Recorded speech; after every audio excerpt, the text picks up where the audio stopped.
A'udzubillahi minasyaitonirrajim. Bismillahirrahmanirrahim. Alhamdulillahirabbil alamin, nahmaduhu wa nasta'inu wa nastaghfiruh. Wa na'udzu billahi min syururi anfusina wa min sayyiati a'malina. May yahdihillahu fala mudilla lahu wa man yudlil fala hadiya lahu. Asyhadu an la ilaha illallah wahdahu la syarika lahu wa asyhadu anna Muhammadan abduhu wa rasuluh. Subhanaka la ilma lana illa ma 'allamtana innaka antal alimul hakim. Allahumma 'allimna ma yanfa'una wanfa'na bima 'allamtana wa zidna ilma. Allahumma ati anfusana taqwaha wa zakkiha anta khairu man zakkaha. Anta waliyuha wa maulaha. Rabbi yassir wa la tu'assir, Rabbi tammim bil khair. Amma ba'du. Okey, insya-Allah hari ini kita sambung tadabbur surah Al-A'raf. Ayat yang ke-35. Macam biasa kita tengok ayat yang sebelum ni, apa maksud dan pengajarannya dan apa kaitan dengan ayat hari ini. Dalam ayat lepas Allah menceritakan tentang perangai manusia, secara khususnya perangai orang-orang musyrikin Mekah, iaitu yang suka mengharamkan apa yang Allah halalkan mengikut akal mereka, mengikut nafsu mereka, dan suka menghalalkan apa yang diharam ataupun sebaliknya. Begitulah perangai manusia daripada dulu, kini dan selama-lamanya. Kenapa suka menghalalkan yang Allah haramkan dan mengharamkan apa yang Allah halalkan? Sebab apa yang Allah halalkan itu nafsu tak berapa suka. Apa yang Allah haramkan itu nafsu suka. Jadi bila yang Allah haramkan yang nafsu suka, maka yang itulah manusia nak halalkan. Antara contoh yang lepas ialah mereka tawaf keliling Kaabah ketika zaman jahiliah dalam keadaan bogel. Kemudian lepas tu Allah beritahu syariat Islam adalah semua mengajak manusia melakukan perkara yang baik. Islam ataupun Allah jauh sekali daripada menyuruh, menggalakkan daripada melakukan perbuatan yang keji yang akal tak boleh terima, seperti tawaf dalam keadaan bertelanjang. Bahkan Allah perintah dalam ayat 31 kan, A'udzubillahi minasyaitonirrajim, ya bani Adam khuzu zinatakum inda kulli masjidin. Wahai anak Adam, bila kamu nak pergi ke masjid, nak beribadat kepada Allah, pakailah baju. Pakailah pakaian, bukan setakat pakaian, tapi zina yang cantik, yang baru, yang kemas. Sebab kamu nak menghadap Allah, mestilah dalam keadaan beradab. Dan juga makan dan minumlah, tetapi jangan boros, jangan membazir. Sebab Allah tidak suka orang-orang yang membazir. Kemudian Allah bagi amaran, siapa yang mengharamkan perhiasan yang Allah halalkan, termasuklah tajibat, apa-apa yang baik daripada rezeki Allah, Allah halalkan tapi dia haramkan, maka Allah bagi amaran, ia adalah khas, yang Allah halalkan khas untuk orang beriman saja di dunia. Kalau ada orang yang tak beriman dapat juga manfaat yang Allah halalkan, maka dia akan dituntut di akhirat besok. Makna Allah tidak bagi percuma segala nikmat kebaikan kepada orang yang menentang Allah. Semuanya akan dituntut dan akan diberi balasan yang setimpal. Maka sebab itu Allah kata semua nikmat-nikmat kebaikan itu kalau kat dunia berkongsi, orang beriman pun dapat, orang kafir pun dapat. Tapi kalau di akhirat besok, semua nikmat-nikmat yang baik adalah khas untuk orang beriman sahaja. Orang tak beriman langsung tidak akan dapat merasai nikmat setelah mereka kembali kepada Allah Subhanahu Wa Taala.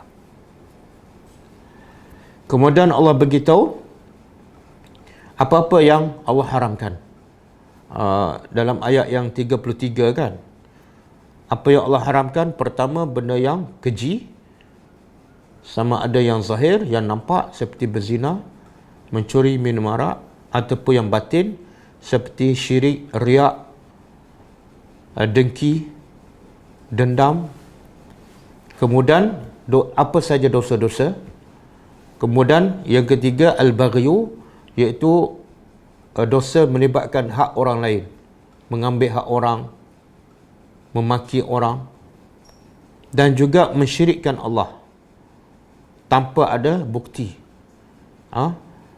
Jadi Islam ni fleksibel.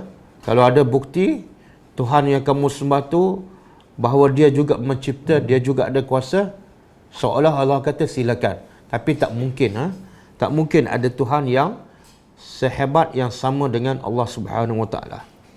Walam yakul lahu kufuwan ahad. Kemudian dosa yang Allah sebut juga yang terakhir ialah, iaitu berkata tentang Allah, tentang Islam, tentang hukum hakam agama tanpa ilmu. Itu adalah antara dosa. Ramai orang tak perasan. Buka aurat, orang perasan itu dosa. Deraka pada mau apa, orang perasan. Minum arak, perasan. Tapi kadang-kadang dia cakap tanpa dia sedar, sebenarnya dia juga telah melakukan dosa. Dia cakap apa? Yang ni halal. Sedangkan dia tidak ada ilmu, tidak ada dalil. Yang ni haram kita buat. Sedangkan dia tidak ada ilmu. Maka itu juga adalah dosa. Berkata tanpa ilmu. Kemudian Allah bagi amaran, kalau kamu nak langgar juga dosa-dosa yang Allah jelaskan ini, ingat, kamu hidup di dunia tidak lama dan akan berakhir. Setiap umat, setiap generasi, setiap individu ada ajal yang telah ditetapkan oleh Allah, dan bila datang ajalnya tidak akan dilewatkan walaupun sesaat, dan tidak juga diawalkan. Kita sampai ayat 34 kan. Kemudian ayat 35, ayat hari ini, kalau sebelum ni antara intipati surah Al-A'raf yang kita dah belajar, Allah sebut beberapa kali kan, ya Bani Adam.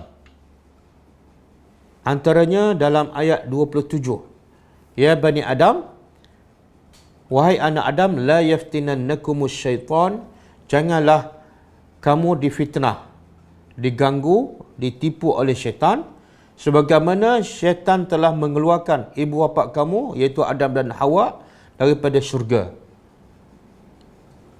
Jadi Allah sebut wahai anak Adam.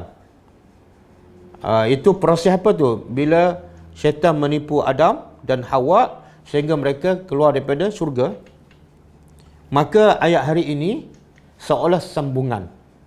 Ayat permulaannya sama, ya Bani Adam.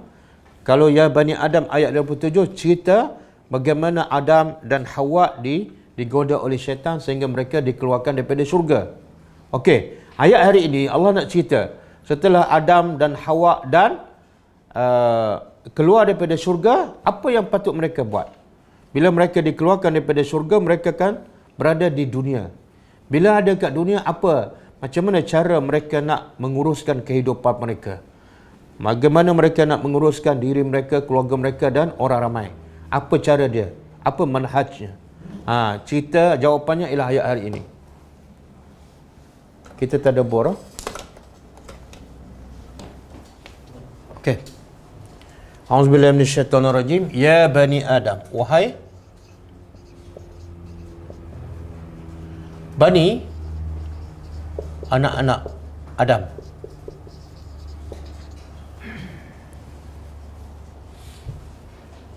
Bani Adam maksudnya ialah manusia lah. Kenapa Allah tak sebut ya insan? Ya insan. Kadang-kadang Allah sebut ya yuhal insan. Kadang-kadang Allah sebut ya Bani Adam. Sebenarnya maksudnya sama, tapi ada perbezaan dari sudut tujuannya. Bila Allah kata ya Bani Adam, Allah nak ingat. Ingat kamu ni adalah anak cucu Adam. Adam siapa? Adam adalah manusia pertama yang Allah cipta. Adam adalah Nabi yang pertama. Adam adalah orang yang pertama dimasukkan ke syurga. Jadi kamu ni adalah anak cucu keturunan orang yang mulia. Bila kita nak buat dosa, kita ingat atuk kita. Kita ingat moyang kita, iaitu orang yang mulia. Jadi ini sebagai peringatan kepada kita, iaitu bila kita nak buat maksiat, ingatlah keturunan kita. Kenapa aku jahat? Sedangkan atuk aku adalah orang yang mulia, orang yang hebat. Sama juga Allah sebut ya Bani Israel. Kan? Allah tak kata ya al-Yahud, wahai Yahudi, wahai Nasara, tapi banyak ayat Allah guna perkataan ya Bani Israel, wahai anak-anak Israel. Apa tujuan Allah sebut Bani Israel? Israel ini ialah nama siapa? Nama Nabi Yaqub. Jadi Allah nak mengingatkan kepada orang Yahudi dan Nasara yang kufur kepada Allah, yang menentang para nabi mereka, bahkan ada tahap membunuh para nabi mereka. Jadi Allah nak ingatkan, wahai anak cucu keturunan Nabi Yaqub yang sangat mulia, kenapa kamu teruk sangat ni? Kamu bukan keturunan perompak, kamu bukan keturunan penjenayah, kamu keturunan Nabi. Macam mana kamu boleh melampau dan lawan Tuhan sedangkan kamu berketurunan mulia? Jadi dalam ayat ni pun ada peringatan. Ada peringatan. Macam kalau kawan kita buat jahat kan, atuk dia tak guru, kita nak ingatkan dia, salah satu cara apa dah? Kita ingatkan, kamu kenal tak siapa atuk kamu? Oh, atuk saya tok guru besar. Itu boleh mengingatkan dia supaya dia sedar dan dia berpatah balik. Okey, wahai anak Adam, Imma apa dia?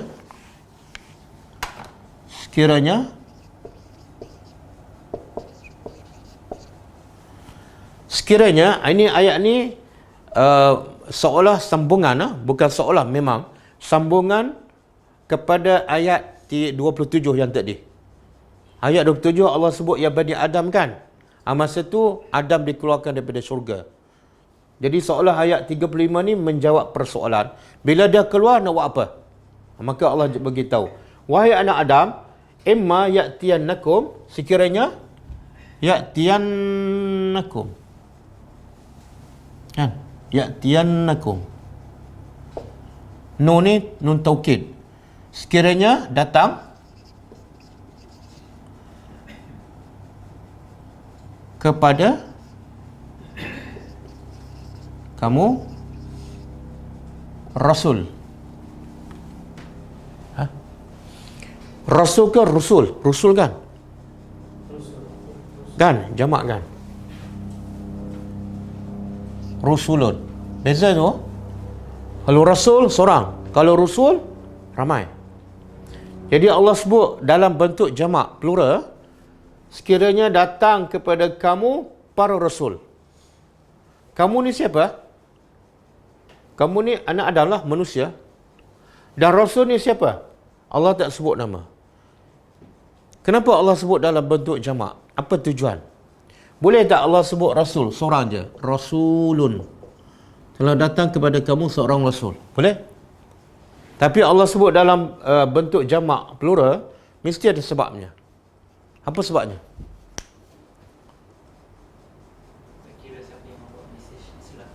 Satu, Allah nak beritahu siapa saja, Rasul mana sekalipun, apa namanya, kalau dia bawa message ataupun risalah daripada Allah, kamu kena ikut. Satu. Yang kedua, Allah nak beritahu, Allah ni, sifat utama Allah ialah Ar-Rahmanir Rahim, penyayang. Apa bukti yang paling jelas yang menunjukkan Allah sangat sayang kepada manusia? Apa dia? Allah bagi rezeki melimpah ruah, bukan? Allah menghantar Rasul. Berapa ramai? Bukan seorang, ramai. Jadi kalau Allah tak kesian, Allah hantar seorang je, lantak kamulah lepas tu. Ikut yang dulu-dulu Rasul. Tak. Setiap kaum ada Rasul. Follow up. Bahkan kalau kita baca surah Yasin, ada satu negeri Allah hantar berapa Rasul? Dalam satu masa dan di satu tempat. 2 Rasul. Dan lepas 2 Rasul mendustakan penduduk negeri itu, apa Allah buat pada penduduk negeri? Tak. Hantar, tambah lagi seorang Rasul. Jadi semua 3. Di satu negeri, di satu masa. Menunjukkan apa? Allah ni sangat penyayang kepada umatnya. Dan Allah memang nak manusia beriman dan masuk syurga. Kalau Allah nak manusia masuk neraka, Allah tak hantar Rasul ramai. Cukup seorang je sebagai panduan, cukup. Lepas tu ikut je Rasul-Rasul yang letak. Okey? Sekiranya datang kepada kamu para Rasul. Minkum, dari kalangan kamu.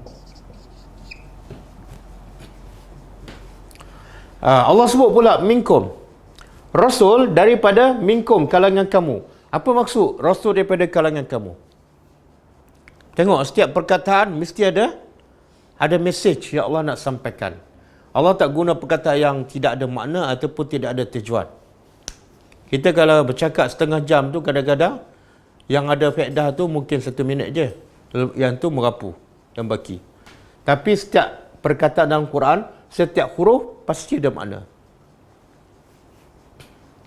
Apa maksud dia? Bila datang para rasul dari kalangan kamu. Yalah, kenapa? Kenapa Allah bagi tahu? Makna apa tu? Rahmat Allah juga bukan setakat hantar rasul yang ramai, tapi Allah hantar rasul daripada kalangan bangsa mereka. Supaya apa? Supaya mereka mudah faham dan mudah terima. Kalau bukan daripada kalangan manusia, contohlah, Allah hantar rasul daripada kalangan malaikat, apa jadi? Oh, manusia akan ada 10,000 alasan. Kami tak boleh beriman sebab kami tak nampak malaikat. Kami tak berapa nak percaya benda yang tak nampak.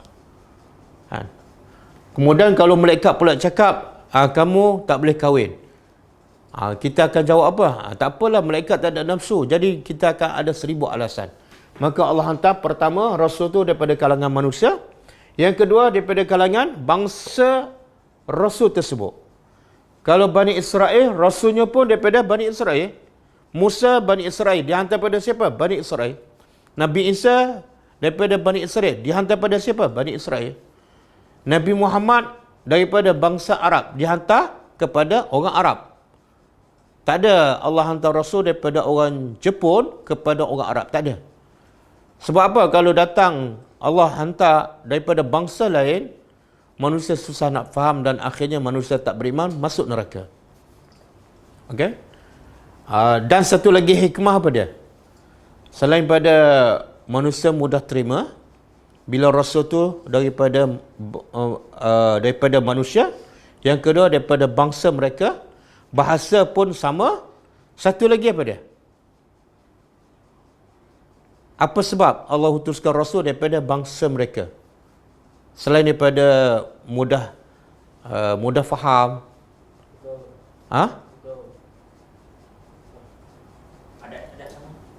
Ada selain daripada itu, ada satu lagi. Kita kadang-kadang daripada bangsa kita, tapi kita tak tahu latar belakang dia. Tiba-tiba nak jadi pemimpin kita. Seorang lagi kita tahu latar belakang dia daripada kecil lagi.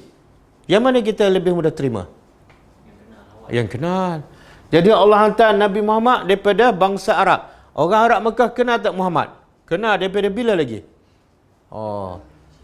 Jadi dia tahu dah perangai Muhammad ni baik, mulia sampai digelarkan Al-Amin. Tiba-tiba dia tolak. Mana bukan masalah Muhammad, itu masalah dia. Sebab yang dia tolak ialah orang yang hidup bersamanya daripada kecil lagi. Okey? Kemudian apa tugas Rasul ni? Apa tugas Rasul? Yaqussuna. Mereka yaqussuna makna daripada dalam bahasa Arab qassa. Qassa yaqussu. Dan telah dimelayukan. Kalau apa ni? Kalau masdar kata terbit kisah. Kisah. Kisah dalam bahasa Arab makna apa? Cerita. Betul tak dia jadi bahasa Melayu? Cuma dia tak ada sabdu kan? Saya nak cerita satu kisah. Sebenarnya kisah tu daripada bahasa Arab. Okey. Jadi tugas Rasul apa dah? Bawa projek? Bukan. Bentang belanjawan? Bukan. Apa dah? Yaqussuna, mereka menceritakan. Membaca, menceritakan. Ada ayat Allah sebut apa? Yatluna, membaca. Ada ayat Allah sebut yaqussuna, membaca ke atas siapa? Ke atas kamu. Baca apa ni? Tugas Rasul baca apa? Ayati, ayat-ayat aku.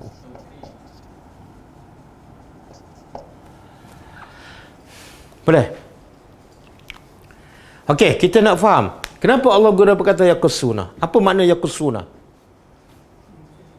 Hmm? Okey, bila sebut mencerita apa maksud?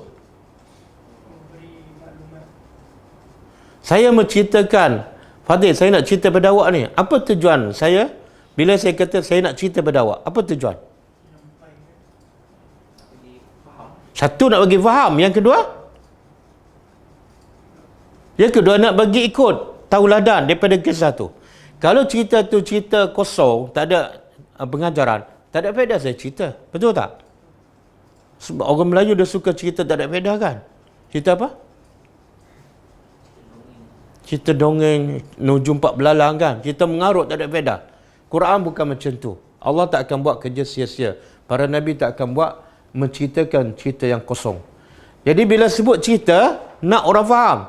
Dan sepaham, ambil pengajaran ikut. Itu mana cerita. Maknanya pengajarannya apa? Kalau baca Quran, kena faham. Sebab tu Allah, kadang-kadang Allah guna perkataan yakusuna. Allah nak bagi gambaran.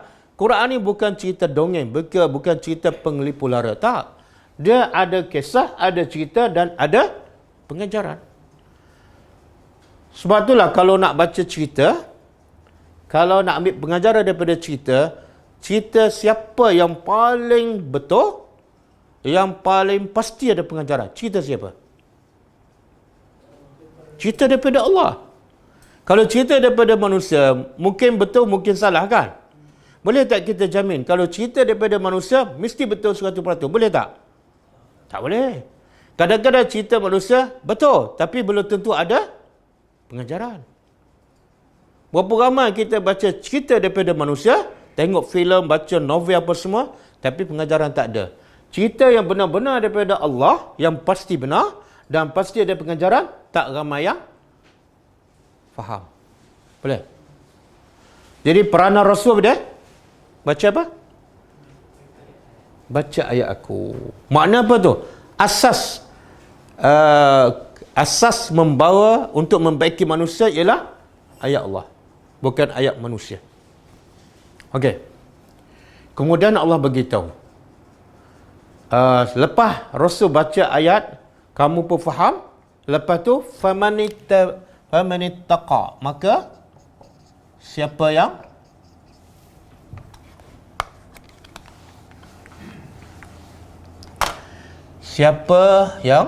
ittaqa. Apa makna ittaqa?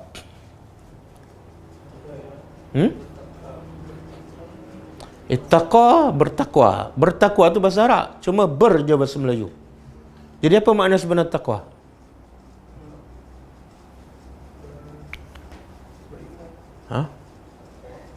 Khatib Jumaat kan, setiap minggu, setiap hari Jumaat, dia bagi pesan pada para makmum kan, ittaqullah, ittaqullah. Tapi bila dia keluar, dia isap rokok. Jadi kata-kata tu kosong. Sebab apa? Sebab mungkin dia tak menghayati makna takwa yang sebenar. Jadi apa makna takwa? Meninggalkan larangan dan ramai orang boleh bagi definisi takwa, tapi tak ramai yang bertakwa. Jadi contoh takwa yang paling ni, siapa ni? Umar Ibn Khattab pernah bertanya kepada seorang sahabat, Ubay bin Ka'ab, apa makna takwa? Ubay bin Ka'ab jawab apa? Jadi Umar ni orang Arab, dia pun tak berapa faham. Bila dia tak faham, dia tak buat andaian, dia bertanya. Jadi Ubay bin Ka'ab jawab, takwa, Ubay bin Ka'ab menjawab dengan persoalan. Pernah tak kamu jalan di jalan yang penuh dengan duri?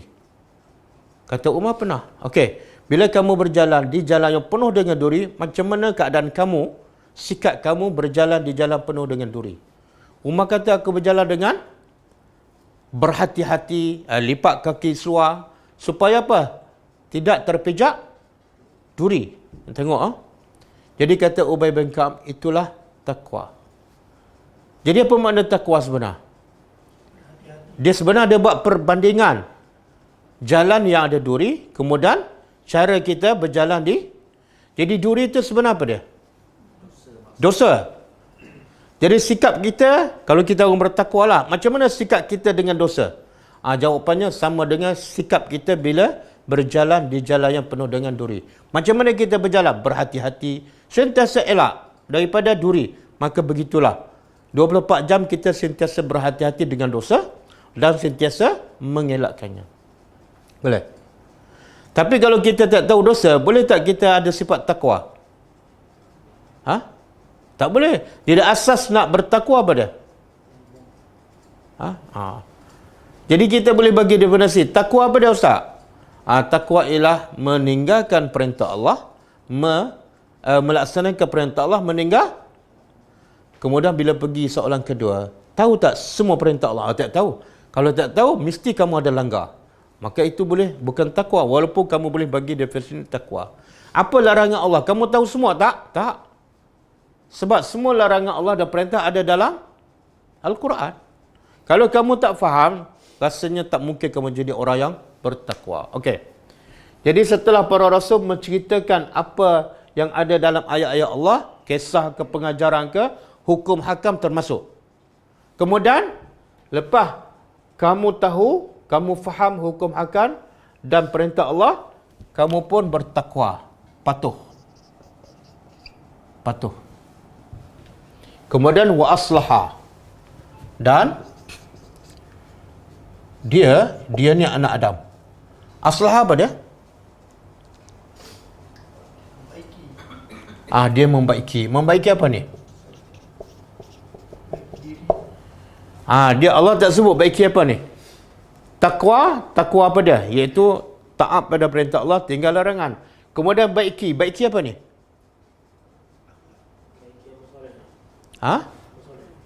Yang pertama sekali baiki akidah kita sendiri.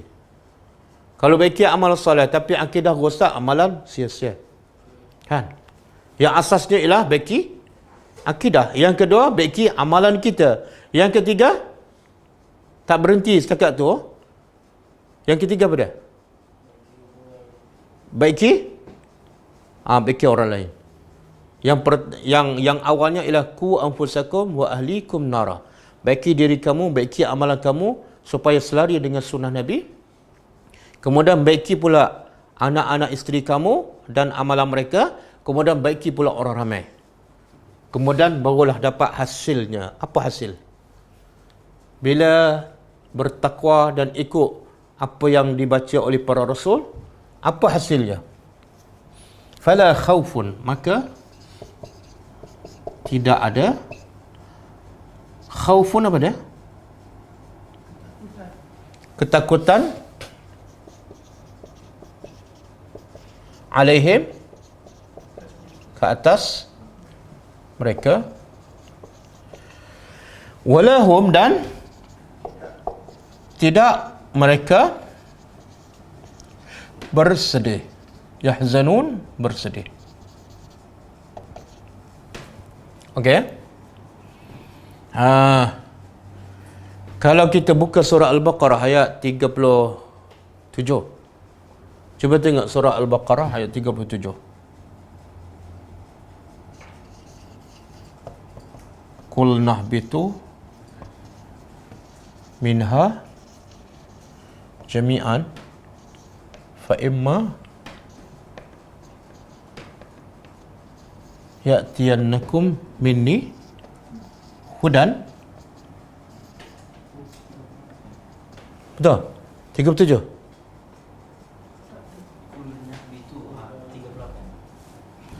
Faman tabi'a hudaya fala khaufun alaihim wala hum yahzanun.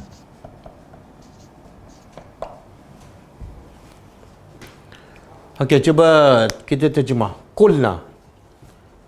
Ayat sebelum ni, ayat sebelum 38 ni, iaitu Allah keluarkan Adam daripada syurga kan, disebabkan dia makan buah kan. Lepas keluar, Allah kata apa? Qulna, kami berkata, ihbitu, turun. Turun kamu minha, darinya, iaitu daripada syurga, jami'an. Siapa jami'an ni? Berapa ramai yang keluar ni? Siapa dia? Adam, Hawa, Iblis. Okey, lepas keluar buat apa? Fa imma ya'tiyannakum. Sama. Fa imma ya'tiyannakum. Maka lepas keluar tu, apa patut kamu buat?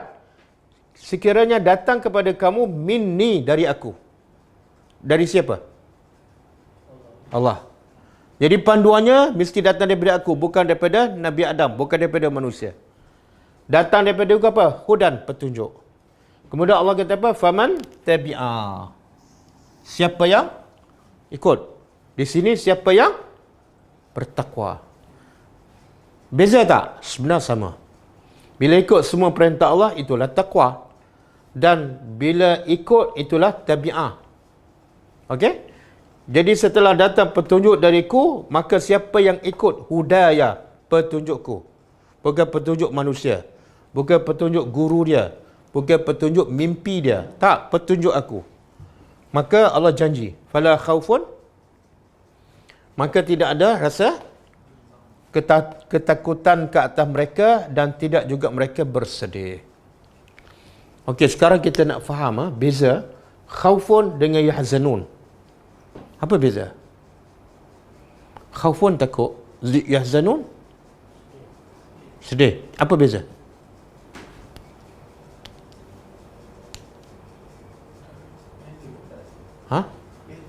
Yalah, yang tu saya tanya tu, apa beza?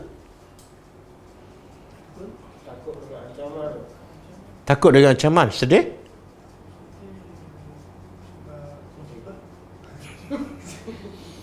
Ni ada ambil BM tak dulu? Apa beza? Yang baru habis universiti ya. Apa mana? Apa beza takut dengan sedih?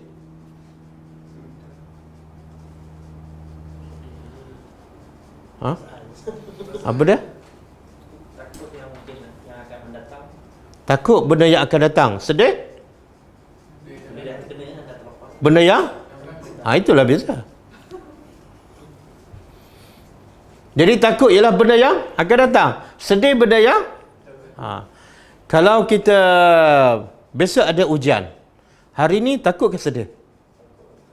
Takut. Sekarang hilang telefon, takut ke sedih?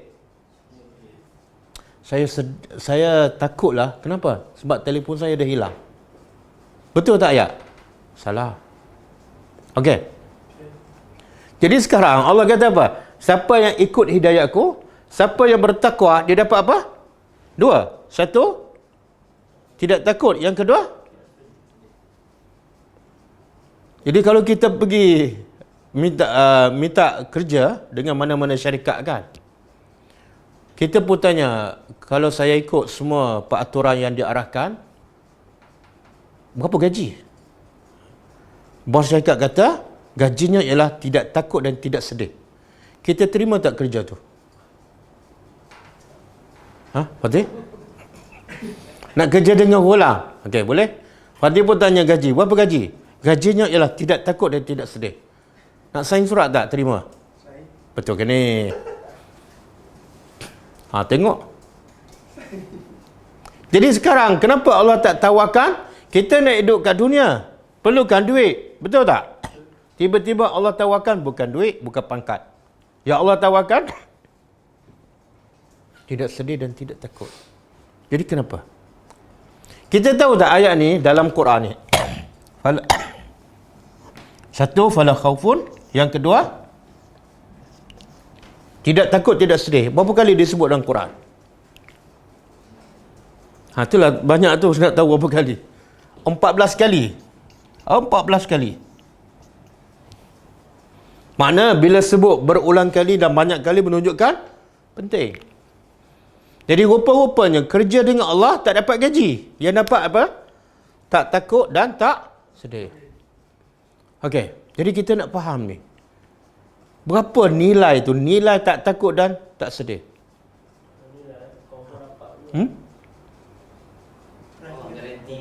Apa dia?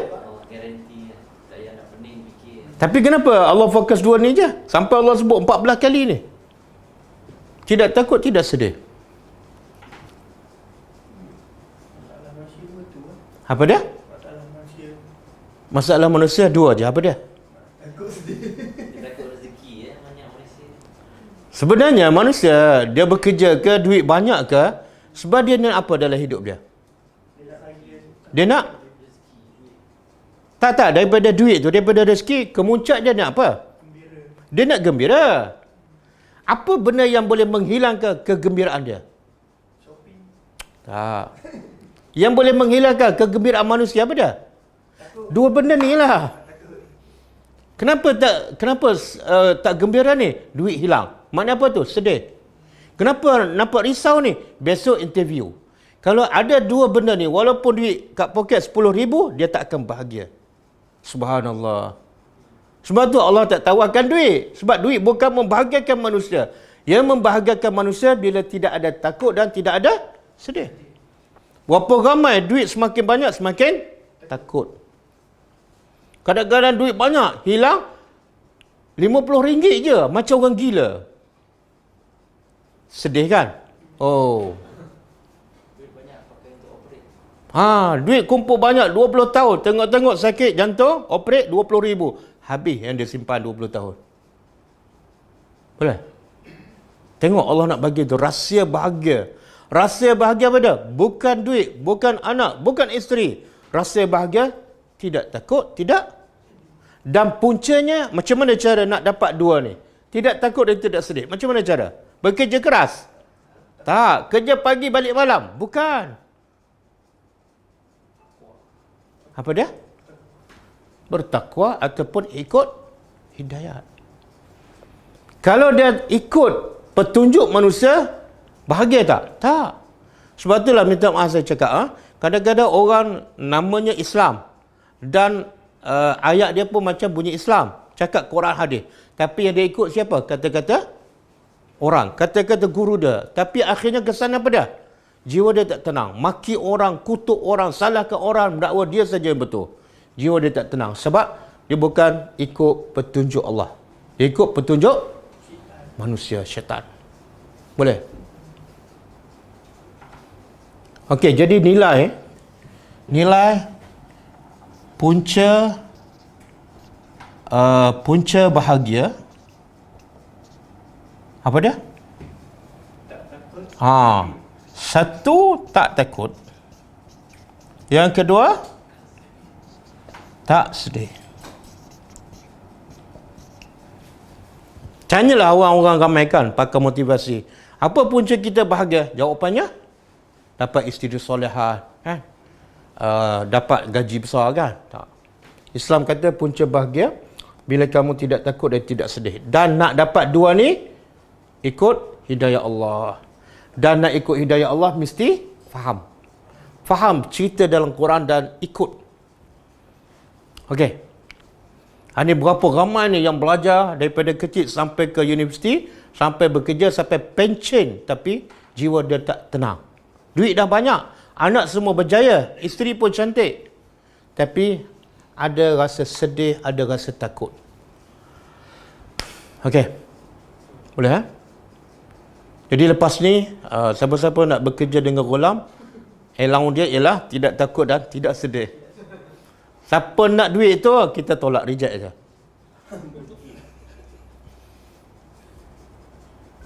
Okey, ada tak bukti orang yang ikut petunjuk Allah, duit tak ada, rumah tak ada, tapi dia tak takut, dia tak sedih dan dia bahagia? Contoh? Pemuda kahfi. Ada rumah? Tak ada. Ada duit? Tak ada. Dan gua pula, Allah letak kat mana mereka? Allah letak di istana yang berkunci, berpintu, berlapis-lapis, ataupun gua yang tak berpintu. Tak kan? Tapi ada tak rasa takut? Tak ada. Sedih ada? Sepatut dia pergi ke gua tu nak lari pada musuh kan? Masuk dalam gua, sepatut dia takut sebab tak ada pintu. Kemudian bawa pula duit sikit kan? Lapar ni nak keluar pergi makan, musuh kat luar, sepatut dia takut dan sedih. Tapi dia boleh tidur tak? Sebab apa dia boleh tidur? Sebab dia bahagia. Dua-dua ni tak ada. Kenapa dia dapat dua-dua ni? Sebab dia pergi ke gua sebab ikut perintah Allah. Boleh? Contoh lagi Hajar di padang pasir kan? Ada apa di padang pasir? Kadang-kadang maklumat ni semua orang tahu, tapi dia tak ikut pun. Allah cerita tak kisah Hajar dalam Quran? Cerita tak? Ni yaqussuna alaikum. Kemudian ikutlah pengajaran daripada kisah tersebut. Bukan sebagai nak betulkan tajwid, nak khatam. Okey? Sekarang kita nak bahas pula, nak bincang. Kalau kita perasan lah, kalau kita belajar bahasa Arab. Khaufun, isim. Ismun. Yahzanun, fi'lun. Betul ke? Yang belajar bahasa Arab ni. Khaufun, isim. Dia bahasa Arab ni ada 3 kan? Ada jenis 3 perkataan. Pertama, isim. Kata nama lah. Sama dengan bahasa Melayu. Yang kedua, fi'lun. Kata perbuatan. Yang ketiga, harfun. Iaitu kata sendi kan? Macam di, ke, daripada. Okey. Jadi khaufun ni isim. Apa tanda di isim? Ada tanwin. Yahzanun, fi'lun. Fi'il apa ni? Fi'il mudhari' kan? Persoalan dia. Kenapa Allah tak guna perkataan yang sama?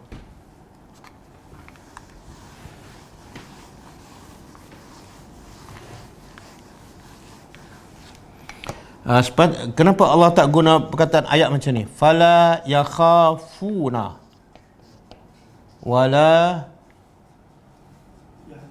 wala hum yahzanun. Yakhafu sama-sama fi'lun. Kan?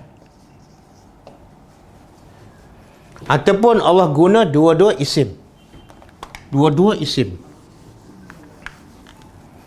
Fala khaufun alaihim wala huznun. Kan? Jadi kalau yahzanu fi'il, sepatut sini pun yakhafuna. Ataupun kalau khaufun isim, sini pun husnun. Kan? Tapi Allah, satu Allah guna isim, khaufun. Yang kedua Allah guna fi'lun. Jadi kalau isim nak terjemah apa? Ketakutan. Kalau fi'il terjemah apa? Mereka. Ini fi'il mudhari' ni. Fi'il mudhari' menunjukkan apa? Selalu ataupun sentiasa bersedia. Itu makna fi'il. Okey, kenapa? Allah ulang 14 kali. Semua la khaufun alaihim wa la hum yahzanun. 14 kali.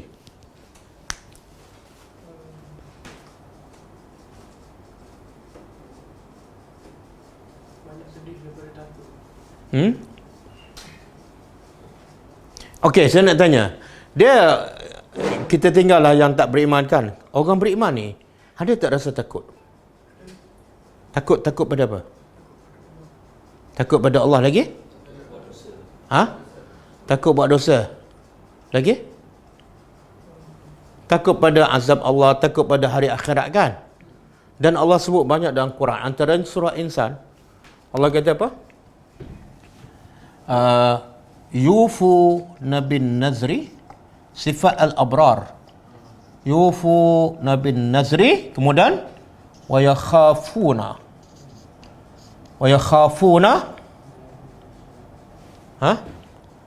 kan? Yufuna bin nazri wa yakhafuna yawman kana syarruhu mustatira.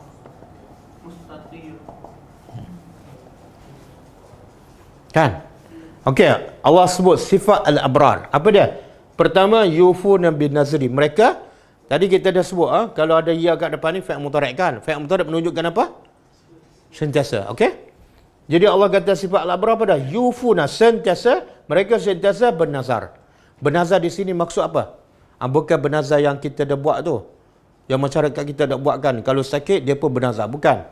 Bernazar di sini maksudnya, al-abrar, nazar ni asalnya benda sunat ke wajib? Sunat. Tapi bila dia bernazar jadi wajib. Jadi Allah nak bagi tahu al-abrar ni benda yang sunat dia lakukan seperti wajib. Salat fardu memang dah clear dah. Tapi salat sunat 12 rakaat bagi al-abrar wajib. Salat witir wajib. Puasa Isnin Khamis bagi mereka wajib. Okey. Apa lagi? Sifat al-abrar wa yakhafuna dan mereka takut. Fi'il ke isim ni? Fa'al apa? Dan mereka sentiasa takut. Takut pada apa? Yauman, hari.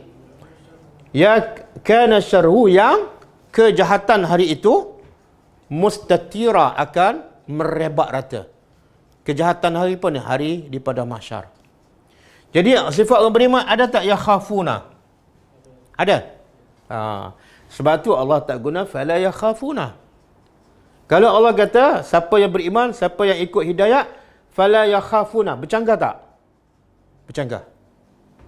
Jadi beza yakhafu dengan khaufun sangat berbeza. Sangat berbeza. Dan banyak lagi Allah sebut dalam Quran sifat orang beriman. Kadang-kadang takut. Nabi Musa bila tongkat dia campak, tongkat bertukar jadi ular, dia ada rasa takut tak? Jadi takut ada pada orang beriman. Cuma yang Allah nafikan apa ni? Tengok makna dia sebenarnya macam ni. Fala khaufun alaihim, tidak ditakuti ke atas orang yang beriman bahaya. Itu terjemah yang betul.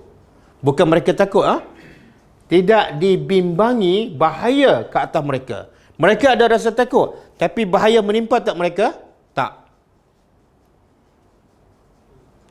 Boleh faham? Boleh sebut tak bahaya yang menimpa orang beriman? Ada tak? Saya nak tanya, ketika Nabi kalah dalam peperangan Uhud, adakah itu bahaya? Tak. Sebab tu Nabi kata semua yang menimpa orang beriman semuanya adalah baik. Kalau nikmat yang datang pada mereka, apa sikap orang beriman? Bersyukur, semakin taat. Kalau musibah menimpa dia, dia redha dan sabar. Jadi musibah tu akhirnya jadi baik ke tak? Sebab itulah orang beriman ada rasa takut. Tapi maksud ayat ni apa? Tidak ada bahaya yang akan menimpa mereka. Jangan terjemah mereka tidak takut. Jangan salah. Kalau terjemah mereka tidak takut, bercanggah dengan ayat ni. Boleh faham? Jadi dah faham tak kenapa Allah tak guna yakhafuna, tapi Allah guna khaufun? Boleh faham? Sebab apa? Kalau yakhafuna akan membawa makna pada sentiasa takut. Jadi orang beriman tidak sentiasa takut. Salahlah. Sebab orang beriman memang orang beriman sentiasa takut tak nak buat dosa? Ya. Sentiasa takut tak pada dosa? Ya. Tapi yahzanu pula Allah guna fi'il mudhari'. Fi'il mudhari' mana apa tadi? Orang beriman tak sentiasa sedih. Sebab apa tak boleh sedih? Kenapa orang beriman tak boleh sedih? Kenapa? Ini makna ini betul-betul menafikan sedih. Yang ini bukan menafikan takut, tapi menafikan musibah akan menimpanya. Yang ini menafikan sedih. Kita pernah jumpa tak ayat Al-Quran yang Allah larang Nabi jangan sedih?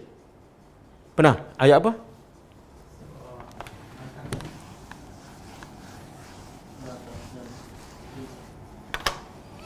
Yang surah Kahfi satu. Tapi yang Allah guna perkataan huznun. Surah Luqman ayat 23. Allah kata apa? Wa man kafar fala yahzunka kufruhu. Tengok. Cuba terjemah. Siapa yang wa man kafara. Siapa yang kufur? Bila ada orang kufur, Nabi dah berdakwah orang kufur. Nabi sedih tak? Nabi sedih kan? Bila Nabi sedih, turun ayat Allah kata apa? Fala yahzunka ka kufruh. Jangan kekufuran orang itu menjadikan engkau sedih. Jadi boleh tak sedih? Boleh ke tak boleh? Tak boleh lah, sebab tu Allah larang. Ni maksud wala hum yahzanun. Boleh faham? Dan Nabi ketika duduk dalam gua bersama Abu Bakar sedih tak? Takut dan sedih lah. Apa Nabi cakap pada Abu Bakar? La tahzan. Innallaha. Bila Nabi larang, makna boleh sedih tak? Tak boleh. Kalau boleh sedih, Nabi kata apa? Okeylah, sedihlah. Tapi sampai 3 hari je. Tak ada. Abu Bakar, Nabi terus larang, jangan sedih. Kenapa kamu nak sedih? Allah bersama. Oh. Bolehkah? Dan kita tahu tak, syaitan, yang paling syaitan suka daripada kita, apa dia? Yang paling syaitan suka daripada orang beriman. Apa dia? Kita sedih. Ada dalil? Cuba buka surah Al-Mujadilah ayat 10.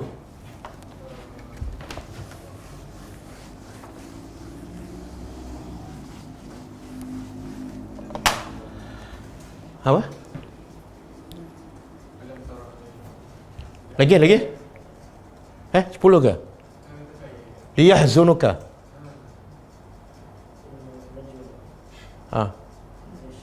Okey. Innama an-najwa minasyaitan.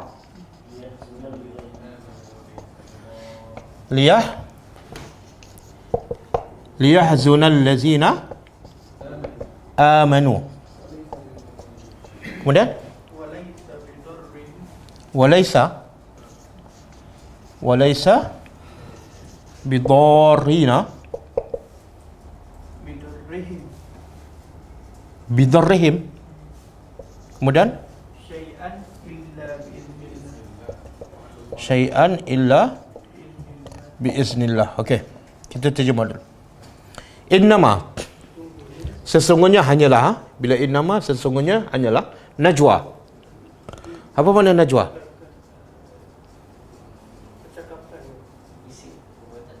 Perbuatan berbisik kan? Ada 5 orang kita berbisik dengan kawan sebelah, itu dipanggil najwa. Kan? Sesungguhnya bisikan itu adalah daripada syaitan. Boleh tak ada 4-5 orang kita dengan kawan kita sebelah berbisik perlahan? Dalam Islam boleh tak? Tak boleh. Sebab apa? Menimbulkan fitnah dan mungkin menyebabkan orang tu bersangka buruk pada kita. Jadi Allah kata sesungguhnya bisikan itu adalah daripada syaitan. Apa tujuan? Syaitan nak sangat kita buat benda-benda ni, termasuklah berbisik. Apa motif syaitan? Liyahzuna, supaya syaitan menyedihkan ataupun menyebabkan allazina amanu, orang beriman, sedih. Jadi target syaitan apa dia? Orang beriman. Taktiknya apa dah? Sedih. Jadi syaitan nak sangat orang beriman sedih. Tahu tak kenapa? Kenapa? Siapa yang sedih tu memang dah kena tipu kat syaitan. Sedihlah, telefon hilang. Memang kena tipu kat syaitan dah. Sebab syaitan nak sangat kita sedih. Soalannya, kenapa syaitan nak kita sedih? Mesti ada sebab, Lagi? Ada orang sedih tapi tak sampai tahap putus asa. Tengok halus, sampai kita tak perasan,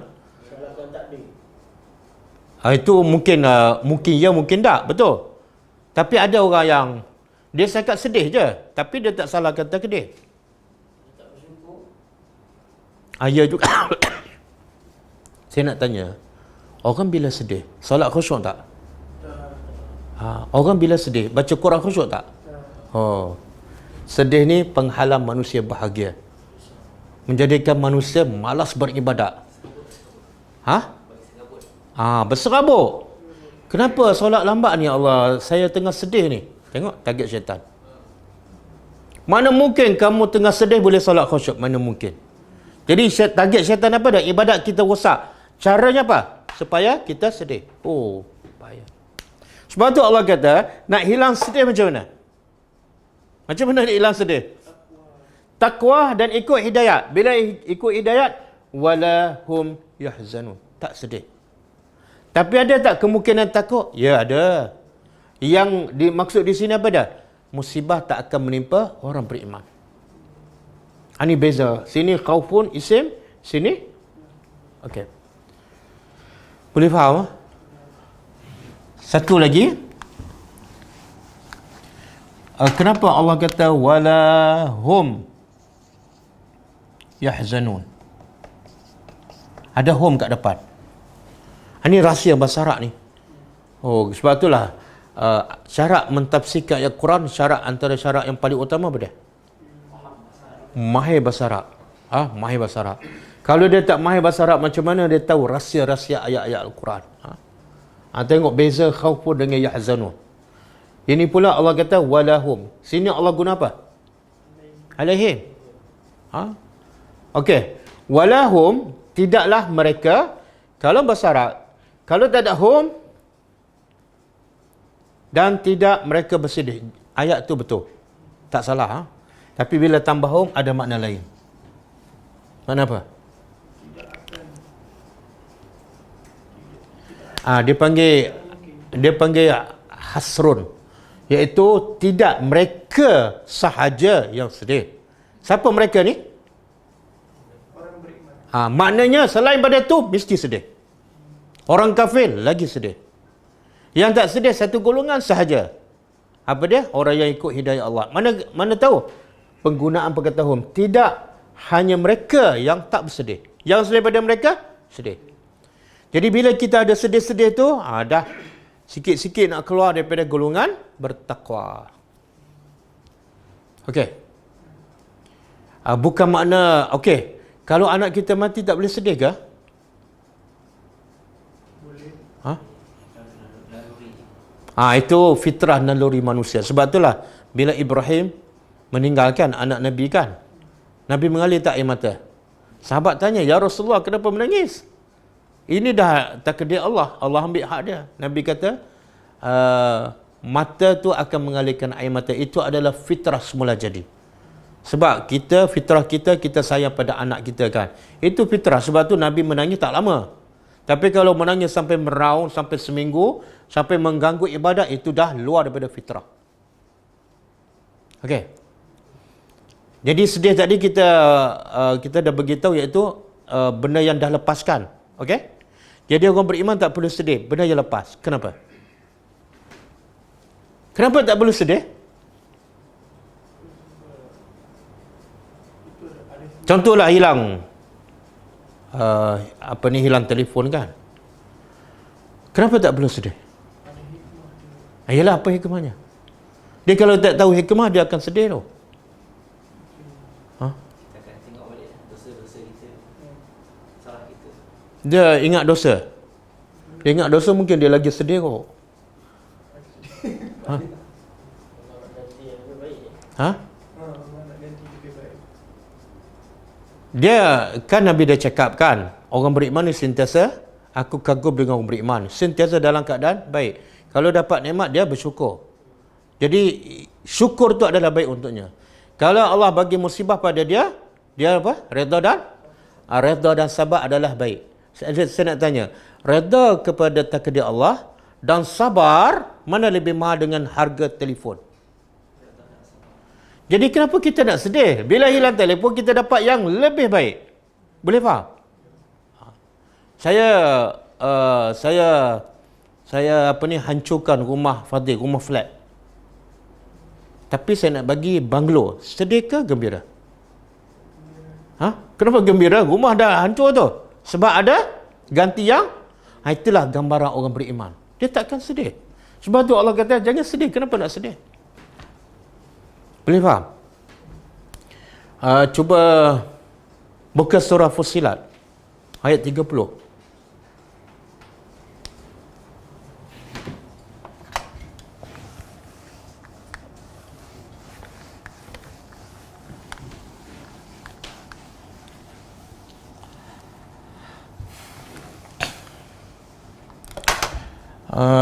Apa dah? Innal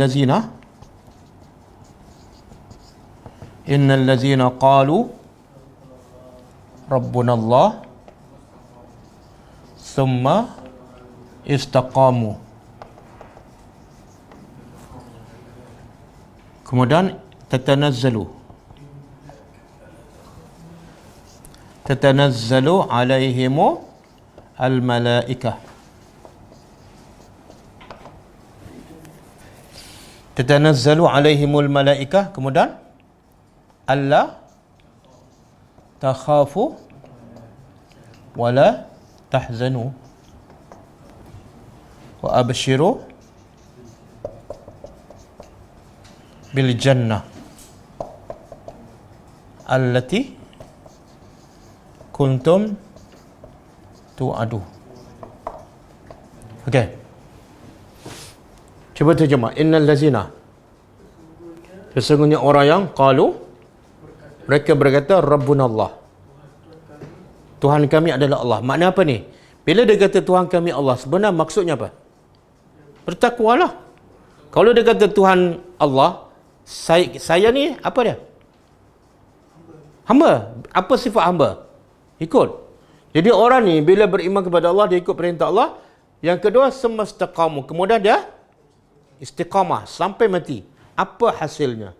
Tatanazzalu alaihimul malaikah.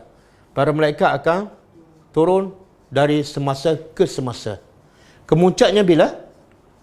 Masa dekat nazak, masa nak mati. Dan apa malaikat cakap masa dekat nak mati? Alla takhafu, jangan kamu takut. Sebelum ni orang beriman takut tak? Takut kan? Tapi malaikat kata jangan takut bila ni? Bila nak mati. Kenapa pula masa tu tak boleh takut? Wala tahzanu, dan jangan kamu sedih. Jangan takut apa yang akan berlaku, dan jangan sedih apa yang kamu tinggalkan. Anak, isteri, keluarga, harta, jangan risau. Kenapa? Dan wa abshiru, dan bergembiralah dengan syurga allati kuntum tu'adun, yang kamu dulu dijanjikan. Jadi masa ni kalau ikut ahli tafsir, malaikat ataupun Allah akan tunjuk tempat kita di syurga masa nak mati. Jadi bila dah nampak syurga, takut tak? Takut. Hilang. Lepas tu dia kata abshiru, bergembira. Boleh? Okey. Masa dah habis lah. Dan saya nak sebut satu je. Antara sebab kita bahagia, apa tadi? Punca manusia bahagia. Tak takut, tak sedih. Duit ada peranan tak? Untuk bahagia. Ada peranan tak? Adalah sikit. Oh, ada sikit. Fatih, kalau tak ada duit kurang, ada rasa takut tak? Ha?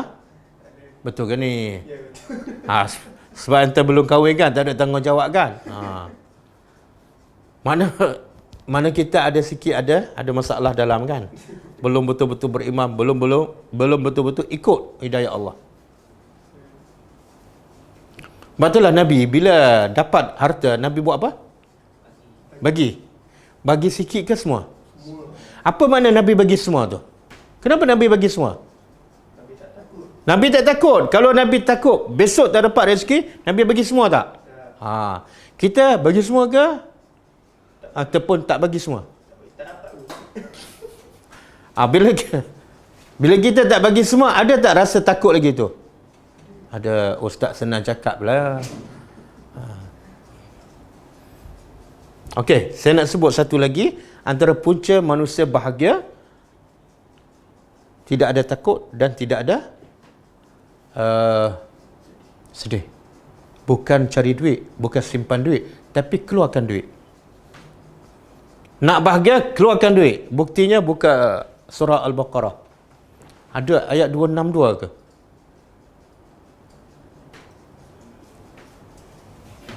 Cuba tengok ayat 262.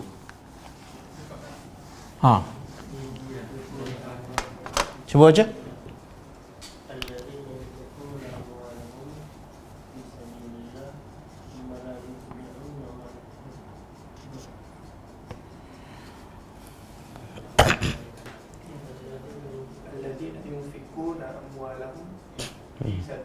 Okey. Orang yang saya terjemah, allazina yunfikuna, orang yang infak. Yunfiku fi'il mudhari'. Bila fi'il mudhari' menunjukkan apa? Sentiasa infak. Dan infak pula untuk apa? Fi sabilillah. Kan? Lepas tu summala yutbi'una. Kemudian lepas mereka infak, mereka tak ikuti sedekah mereka dengan manna dan azar. Mereka tak mereka tak menyakitkan orang yang mereka bagi sedekah, maka Allah janji apa? Bagi mereka satu dapat pahala di sisi Allah, yang kedua mereka bahagia, iaitu tidak ada takut, tidak sedih. Jadi punca mereka bahagia, tidak ada takut dan tidak ada sedih. Dan sebab mereka tidak sedih dan tidak takut, sebab apa? Bagi ke simpan? Bagi. Baca satu lagi ayat, last sekali. Last sekali. Allazina, muka surat yang sama. Allazina yunfiquna amwalahum. 26 apa? 263. 264 ke? Bil laili wan nahar.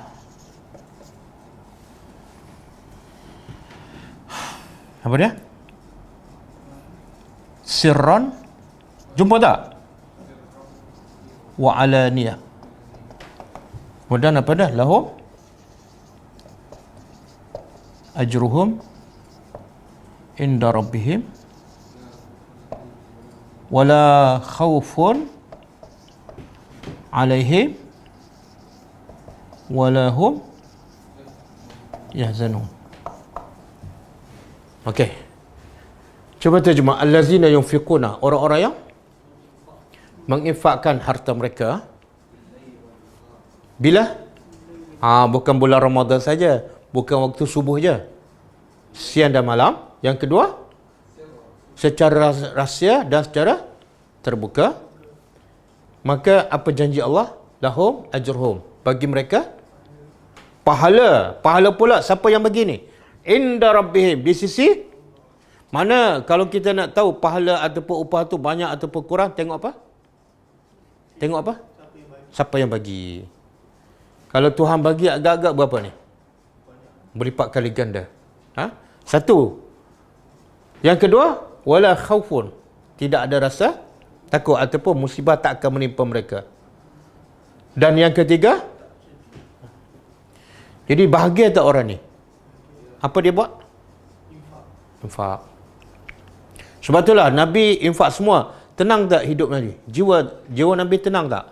Ialah buktinya Nabi boleh solat malam sampai walaupun makanan tak ada kat rumah. Kita makanan penuh peti kan, beras pun tiga kampek. Tapi boleh tak solat malam sampai bengkak kaki? Tak ada. Nabi bengkak kaki sebab solat malam. Kita bengkak kaki sebab udang dan kambing. Kan? Boleh? Jadi saya nak tekankan, ya Allah, kadang-kadang saya nak cakap pun rasa macam berat je. Sebab saya sendiri pun belum sampai tahap ni. Dalam kepala kita bahagia cari duit. Sebab tu orang sanggup bekerja sampai ketua, sampai datang macam-macam penyakit. Sebab apa? Salah faham mereka, duit punca bahagia. Kadang-kadang ada korbankan masa untuk anak sampai anak berjaya. Sebab salah faham dia, anak berjaya dia akan bahagia. Bukan.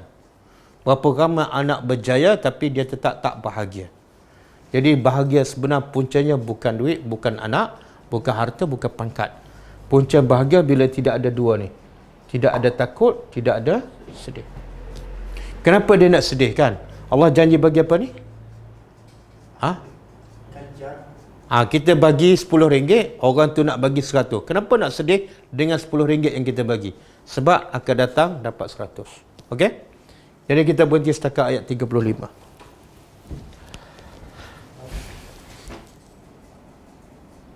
Tu. Ummu Aiman. Adakah benar kenyataan yang mengatakan bahawa arak adalah hak yang diberikan oleh Allah kepada non-Muslim? Allah Maha Adil kepada setiap hambanya walaupun yang tidak beriman. Sebenarnya bila dia tak beriman, tidak ada benda yang haram baginya. Benda yang haramnya adalah apabila orang tu percaya pada Allah. Bila dia percaya pada Allah, apa yang Allah kata haram, dia kena haramkan. Tapi bila asasnya dia tak percaya pada Allah, maka apa saja perintah Allah yang mengatakan haram bagi dia tak ada apa-apa. Jadi ayat mengatakan arak tu adalah hak non-Muslim. Sebenarnya kurang tepatlah. Sebenarnya arak tu Allah ciptakan untuk menguji manusia. Sama ada dia beriman ke, dia tak beriman ke, itu adalah semua benda-benda yang tak baik adalah sebagai ujian kepada manusia. Wallahu a'lam. Kalau kena jangkitan penyakit, macam mana Ustaz? Kalau kena jangkitan penyakit,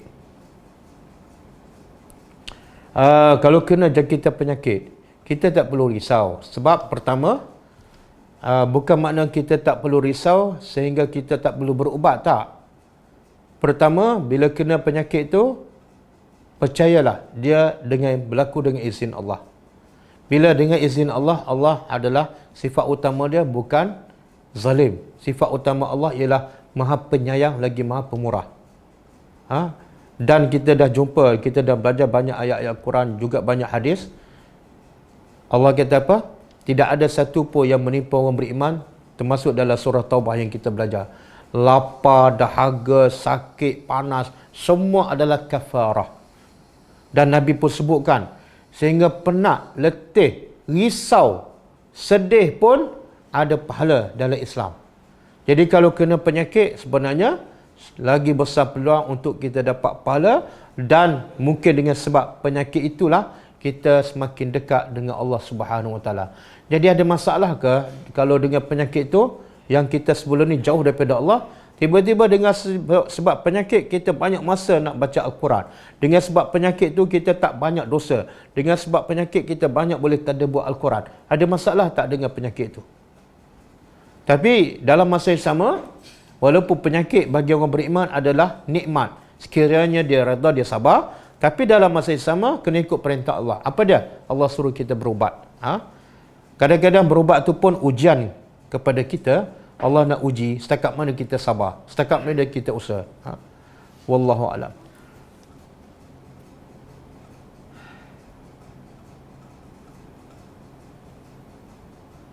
Benarkah hukumnya makruh ataupun terbatas solat jika menangis?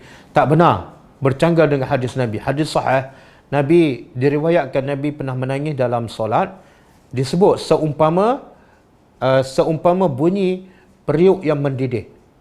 Kita biasa dengarkan bunyi periuk mendidih. Dalam hadis disebut Nabi solat dan menangis sehingga seperti bunyi periuk yang mendidih. Dan ada riwayat yang sahih, Umar bila dia menjadi imam dalam solat, dia baca surah Yusuf. Sahabat beritahu, kami yang duduk kat belakang, dulu mana ada speaker. Jadi kalau nak dengar kat belakang tu kena menangis kuat. Jadi kata sahabat ni, kami mendengar isakan tangisan Umar yang menjadi imam ketika dia membaca surah Yusuf.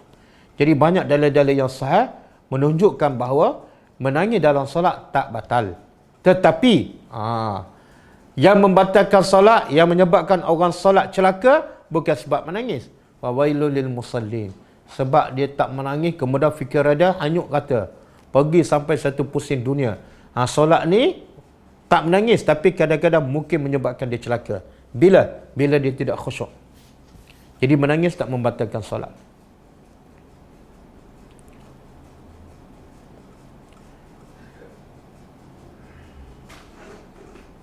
Adakah sama zakat dengan infak?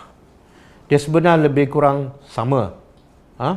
Zakat ni, infak ialah dalam bahasa kita mengeluarkan harta, kita korbankan harta. Dan zakat makna dia ialah pembersihan. Khuz min amwalihim tutahhiruhum wa tuzakkihim.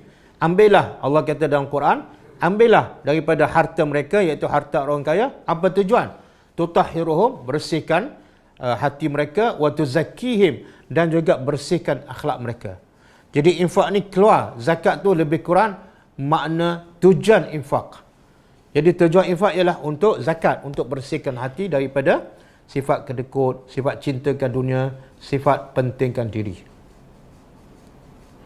Lepas tu satu lagi Allah sebut dalam surah At-Taubah kan, innamas sadaqatu lil fuqara. Sesungguhnya sedekah itu hanya untuk orang fakir, orang yang berhutang. Sebenarnya sedekah itu maksud ayat ialah zakat. Tapi Allah guna sedekah. Kadang-kadang Allah guna infak. Kadang-kadang Allah guna sedekah. Kadang-kadang Allah guna zakat. Makna dia lebih kurang. Adakah orang yang sakit jiwanya berkaitan dengan rasa takut dan sedih? Kurang takwa yang sebenarnya. Adakah ayat Quran yang boleh rawat sakit ini? Tak, Quran secara umum, bukan ayat, bukan surah. Satu Quran tu adalah Allah kata, wa nunazzilu minal Quran ma huwa syifaa'un wa rahmatul lil mu'minin. Quran satu Quran, bukan ayat tertentu, bukan surah tertentu. Satu Quran tu semuanya adalah boleh menjadi rahmat dan boleh menjadi syifa, tapi bukan untuk semua orang. Bukan untuk semua orang. Dia hanya untuk lil mukminin, untuk orang yang beriman dengan Allah. Apa bukti orang tu beriman? Dia tadabbur ayat Quran satu persatu dan dia amalkan. Bila dia amal dengan perintah Allah, dia tinggal larangan Allah yang ada dalam Quran, dia akan jadi orang beriman. Bila dia jadi orang beriman, automatik hilang penyakit dalam hatinya.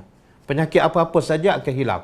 Sebab Quran kata, Quran adalah syifa. Tapi syaratnya, kamu beriman dengan Allah. Kamu ikut perintah Allah. Jadi penyakit jiwa, mungkin itu kena pergi pakai sekretari lah. Seolah Ustaz, apa beza jika Allah seru, wahai manusia, wahai Bani Adam, dan ada wahai Bani Israel. Okey. Tengok perkataan yang Allah guna. Bila Allah guna ya ayyuhal insan, wahai manusia, apa makna manusia? Dari segi bahasa, makna manusia ialah yang lupa. Jadi bila Allah sebut insan, Allah nak bagi tahu apa? Kamu ni selalu lupa. Jadi kena selalu diperingatkan. Tapi bila Allah sebut ya Bani Adam, Allah nak peringatkan dari sudut yang lain. Apa dia? Kamu ni anak cucu Adam. Adam adalah orang yang baik. Dia adalah Nabi. Kenapa kamu tak boleh ikut atuk kamu? Dia bukan orang asing daripada kamu. Kadang-kadang Allah sebut ya Bani Israel, itu bukan untuk semua manusia. Itu untuk keturunan Bani Israel saja. Sebab Allah nak ingatkan mereka bahawa Israel itu nama Nabi Yaqub. Jadi kenapa kamu tak sama perangainya, fahamannya dengan nenek moyang kamu, iaitu Nabi Yaqub? Sepatut kamu sedarlah, kamu bukan keturunan yang jahat. Wallahu a'lam. Betulkah zikir yang terbaik ialah salawat? Bukan. Nabi sebut dalam satu hadis, afdalul zikri la ilaha illallah. Zikir yang terbaik, yang afdal ialah la ilaha illallah. Kalau bangun tahajud, kita kena solat tahajud saja, ataupun boleh solat sunat lain. Kalau ikut hadis Nabi, Nabi hanya solat sunat. Aisyah kata Nabi tak pernah solat malam lebih daripada 11 rakaat. Satu riwayat 13 rakaat. Nah, Aisyah tak sebut solat sunat apa. Tapi difahamkan, bila Nabi tidur dan bangun malam, maka itu dipanggil solat tahajud. Solat tahajud ialah solat yang dilakukan setelah bangun daripada tidur di waktu malam. Adapun solat sunat lain tidak ada riwayat yang sahih. Solat sunat hajat ke, solat sunat taubat ke, solat sunat tasbih ke, yang biasa dilakukan oleh masyarakat kita kan, dia kira package. Nabi hanya disebut nama solat sunat sahaja. Wallahu a'lam. Pernah kata tadabbur adalah wajib dan hafal tidak wajib. Boleh Ustaz nyatakan dalil? Dalil tadabbur wajib ialah surah Muhammad ayat 24. Allah mencela orang yang tidak tadabbur. Allah kata, afala yatadabbaruna al-Quran am ala qulubin akfaluha. Kenapa mereka ni tak tadabbur Al-Quran? Allah nak mencela. Kenapa mereka tak tadabbur Al-Quran? Ataupun hati mereka terkunci. Jadi bila Allah cela satu benda yang salah, dan satu benda yang salah, ialah benda tu haramlah, ataupun benda tu salah. Kalau benda tu tak salah, kenapa Allah nak mencela? Jadi tadabbur Al-Quran ialah hukumnya wajib. Kalau Quran diturunkan bukan untuk difahami, tak perlu turun Al-Quran sampai 30 juzuk. Dan Nabi tak perlu berdakwah sampai kena maki. Dan Nabi tak perlu berhijrah sampai ke Madinah, dihalau keluarkan daripada Mekah. Dan Nabi tak perlu berjihad, berperang dengan orang kafir. Kalau Quran diturunkan bukan untuk ditadabbur. Jadi itu semua menunjukkan tadabbur Al-Quran adalah wajib. Adapun hafal Quran tidak wajib sebab tidak ada dalil. Satu ayat Quran pun tidak ada yang mengatakan Allah mencela orang yang tak menghafal, tak ada. Hadis Nabi pun tak ada. Bahkan ramai sahabat Nabi yang tak sempat menghafal Al-Quran. Ramai sahabat Nabi yang tak hafal, tapi mereka faham Al-Quran dan mereka menjadi orang beriman sebab mereka ikut ajaran yang ada dalam Al-Quran.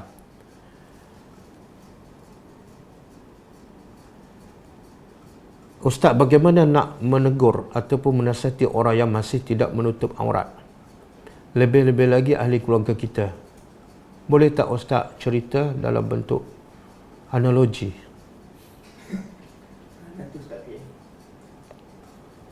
Boleh tak apa ni, Puan Marisa? Boleh PM saya? Cuma saya nak sebut satu je. Benda-benda macam ni, soalan macam ni selalu ditanya. Kita tegur tapi dia tak berubah kan. Sama ada kita tegur kawan ke, tegur anak ke, tegur suami ke. Soalan ni selalu ditanya. Apa punca yang menyebabkan orang suka bertanya soalan ni? Saya dah tegur tapi dia tak dengar. Apa punca? Sepatut soalan ni, bila dia tanya soalan tu, sebenarnya dia nak salahkan siapa? Dia nak salahkan orang yang ditegur. Kenapa kamu degil sangat? Sebenarnya soalan ni tak sepatut ditanya. Dan tak sepatut kita salahkan orang yang kita tegur. Kenapa? Sebab Allah beritahu pada Nabi, innama anta muzakkir.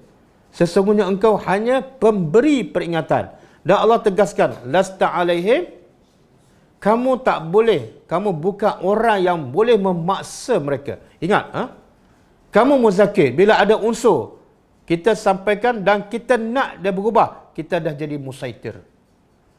Jadi kalau Nabi pun tak boleh nak paksa orang supaya berubah, maka kita ni bukan Nabi, kita orang biasa. Jadi jangan nak paksa. Bila kita dah sampaikan, jangan salahkan orang bila tak terima. Dan jangan paksa orang. Tapi cuba muhasabah diri kita. Kita sendiri tunjuk tak contoh terbaik pada orang tu. Kadang-kadang cara menegur kita, bahasa yang kita guna kasar, menyebabkan dia bukan tolak apa yang kita tegur, tapi dia tolak cara kita menegur. Kadang-kadang dia meluat tengok akhlak kita kan. Kita pakai tudung tapi akhlak lebih kurang sama dengan orang tak pakai tudung. Jadi bila orang tak terima, pertama sekali, jangan paksa dia, jangan salahkan dia. Kemudian yang kedua, cuba muhasabah diri kita. Mungkin aku silap. Mungkin aku kasar, mungkin bahasa tak sesuai, mungkin waktu aku tegur tak sesuai, mungkin dia ada masalah lain, masalah ekonomi ke, masalah hutang ke, tak cukup makan, aku dah suruh dia tutup aurat. Sepatut kita settle dulu masalah dia yang lain. Okey. Kemudian bila kita dah tegur, dah cukup syarat, kita pun tak salah, jangan putus asa sebab kita bukan musaitir. Cuba cari orang ketiga.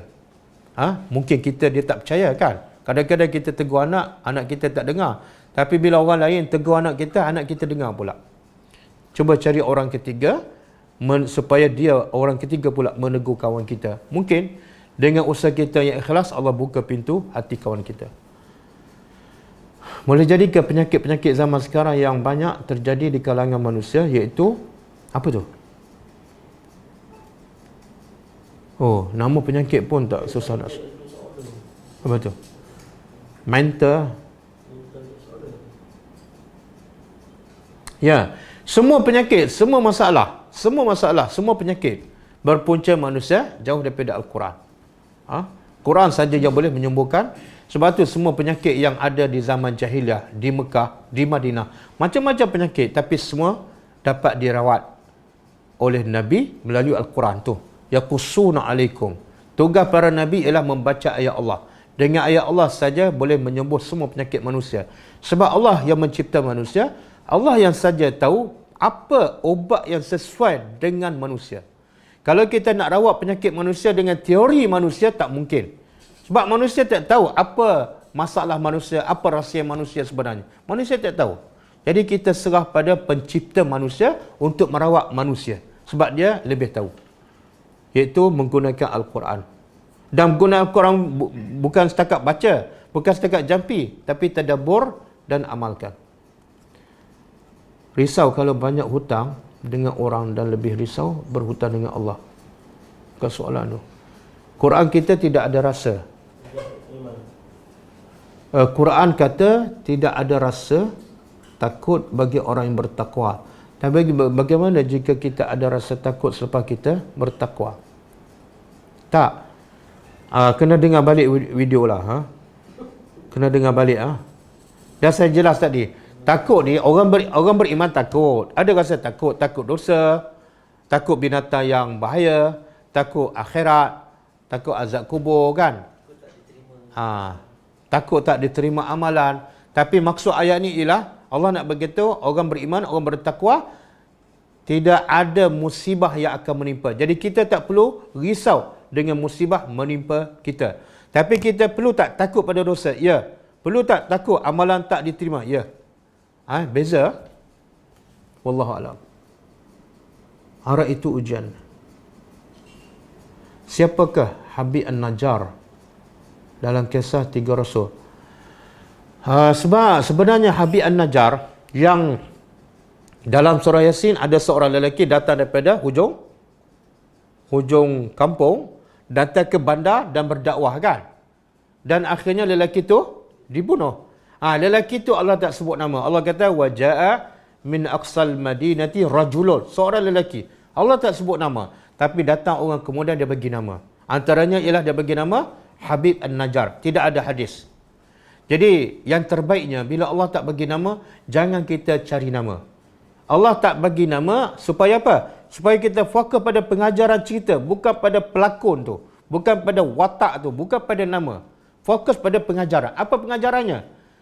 Kalau orang lelaki biasa, bukan nabi, bukan ulama, bukan orang hebat, boleh jalan daripada hujung kampung datang ke bandar, pergi berdakwah pada orang kafir dan risikonya dibunuh. Kenapa kita yang dah ada ilmu dan nak pergi berdakwah pula kepada orang Islam, kenapa kita takut? Kenapa kita takut? Itu pengajarannya. Sedih ada pahala dalam Islam. Tapi janganlah sedih berpanjangan. Sebab itu perancangan syaitan supaya solat kita tak khusyuk. Kalau berdoa dan menangis, adakah sedih dari tipu daya syaitan? Tak, kita sedih sebab apa tu? Kalau kita sedih benda yang hilang, dunia yang hilang, itu tak betul. Tapi kalau kita sedih sebab dosa kita, kan? Kita sedih sebab membuang masa, kan? Satu hari itu tak banyak kita baca Quran. Satu hari itu kita tak tadabbur Al-Quran. Kita pun sedih. Itu tak apa. Sebab sedih tu membawa benda yang positif dalam hidup kita.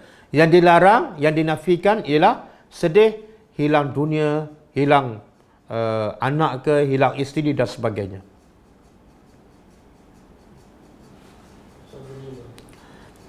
Ustaz, anak yatim sampai umur berapa? Ada yang kata setakat. Tak ada. Dia tak hadkan.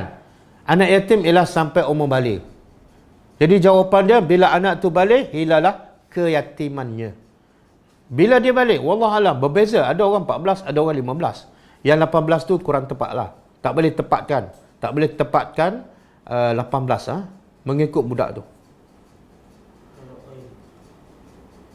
Mohon pencerahan dari Ustaz tentang pengambilan ubat-ubatan yang mengandungi bahan-bahan yang haram.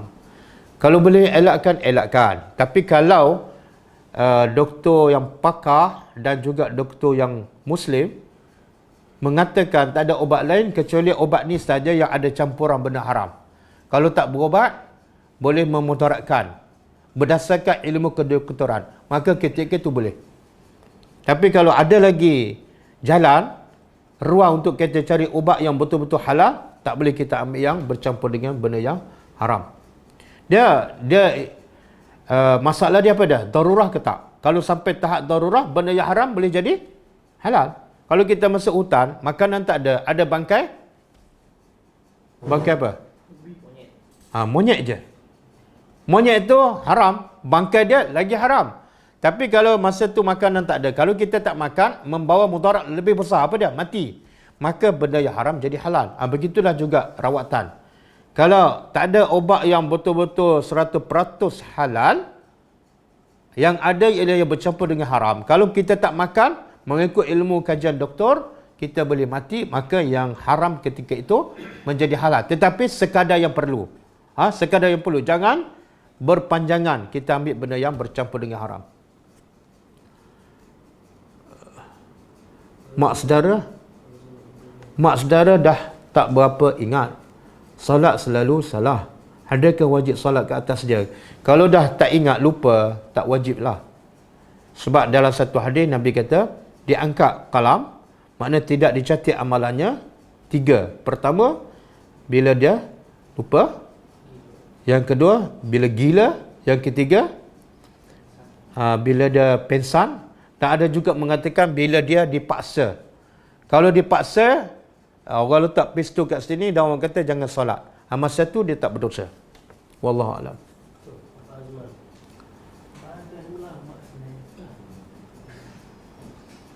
Siapa Azman ni? Anak Azman sahabat Ustaz dari Singapura. Semoga Ustaz dan sahabat ada soalan ke? Ustaz, ana ingin bertanya, ada hadis sahih Ibnu Majah daripada Jundub bin Abdullah, kami dahulu bersama Nabi SAW, kami masih anak-anak yang mendekati balik. Kami mempelajari iman sebelum mempelajari Al-Quran. Lalu setelah itu, kami mempelajari Al-Quran hingga bertambah iman kami kepada Al-Quran. Boleh Ustaz jelaskan tentang hadis ini? Dan maksud hadis ni, kami belajar iman sebelum belajar Al-Quran. Ialah antara punca orang tak nak tadabbur Al-Quran sebab dia tak beriman kepada Allah, sebab dia tak kenal Allah. Dan kenapa orang semangat sangat nak tadabbur Al-Quran? Sebab dia dah ada iman. Dia kenal Allah, dia kenal pencipta, maka dia akan rasa kebesaran Al-Quran. Jadi maksud hadis tu ialah kita kena beriman, barulah kita akan cinta untuk mentadabbur Al-Quran. Macam mana nak beriman kalau tak baca Quran? Kadang-kadang beriman ni boleh dengan kita berfikir tentang kebesaran Allah. Berapa ramai yang fikir tentang ciptaan Allah, langit. Kadang-kadang dia fikir tentang ciptaan unta. Dia boleh beriman. Daripada situ dia akan tadabbur Al-Quran. Jadi asas untuk tadabbur Al-Quran, untuk cinta pada Al-Quran, untuk beramal dengan ajaran Al-Quran ialah mesti ada iman. Dan iman ni boleh kita dapat daripada berbagai cara. Wallahualam. Kalau ada kawan yang amal zikir yang tak ada dalil Al-Quran, macam mana nak tegur? Saya perlu jauhi. Tak. Kalau dia amal zikir yang bukan daripada Quran dan hadis, kita tegurlah. Tapi jangan kita kata bid'ah, jangan kita keluarkan ataupun kita menghukum dia. Kita kata, kita bagi tahu antara syarat amalan diterima ialah pertama mesti ikhlas kepada Allah. Yang kedua, ikut sunnah Nabi. Kemudian yang kedua, kita bagi tahu ini zikir daripada Nabi yang betul-betul sahih. Yang ni zikir daripada orang biasa. Logiknya, kita nak utama yang siapa? Dia akan jawab, kalau dia akal dia waras lah. Dia kata, mestilah kita ikut yang terbaik, iaitu Nabi. Maka kita bagi peluang pada dia, pilihlah. Nak pilih yang terbaik ataupun yang kurang baik. Kemudian kalau kita dah dakwah, dia tak dengar juga, jangan tinggalkan dia. Teruskan berdakwah, bincang pula bab lain. Banyak lagi benda yang kita boleh sampaikan. Bukan bab zikir je. Jangan satu benda kita sampaikan, dia tak terima, kita pulau dia. Jangan.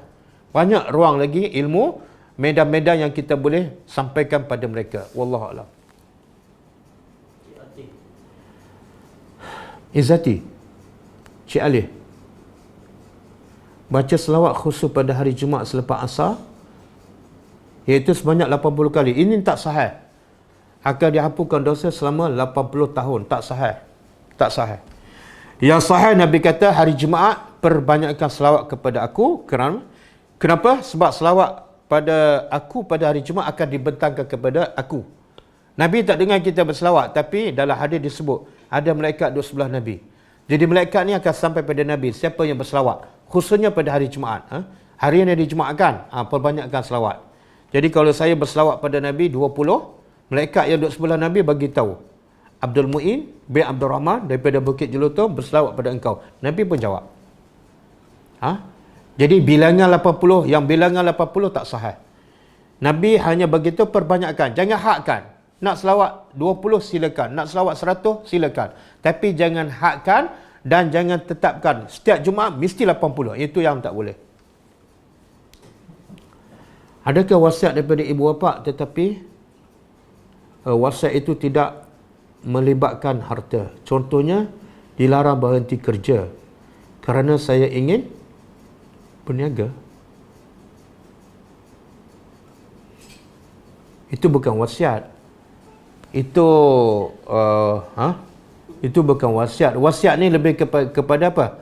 Apa yang akan diserahkan setelah berlaku kematian. Saya wasiatkan, contoh saya bagi tahu pada anak saya, bila ayah mati, jagalah solat. Itu wasiatlah tu. Tapi kalau saya kata sekarang pergi solat, itu bukan wasiat, itu nasihat. Jadi nasihat mak ni, kalau dia suruh berhenti bekerja, tengok sebab apa. Kalau pergi kerja menyebabkan kita mengabaikan tanggungjawab sebagai isteri, sebagai ibu, kita berbuka aurat, wajib dengar. Sebab apa? Perintah mak tu selari dengan perintah Allah. Dia perintah tu, arahan dia berdasarkan apa yang Allah perintah, wajib dengar. Tapi kalau dia suruh kita berhenti bekerja, kita bekerja ikut syariat, kita jaga pergaulan bebas, kita tutup aurat, suami kita pun izin, dan tanggungjawab kita sebagai ibu, sebagai isteri pun tak terabai, tiba-tiba dia suruh berhenti, kita tak wajib kita taat. Sebab bila isteri ni dia wajib taat kepada suami, kalau ada suami lah. Kalau tak ada, bila dah kita dah bekerja apa semua, kita ada hak untuk memilih cara kita selagi mana tidak bercanggah dengan syariat Islam. Wallahualam. Dah. Al-Quran adalah syifa kepada manusia. Ayat ini merujuk kepada syifa kepada hati manusia atau sakit seperti kanser atau lain-lain. Apa pendapat Ustaz apabila kita membaca apa tu? Cerita. Membaca cerita ayat Al-Quran untuk menghapuskan kanser.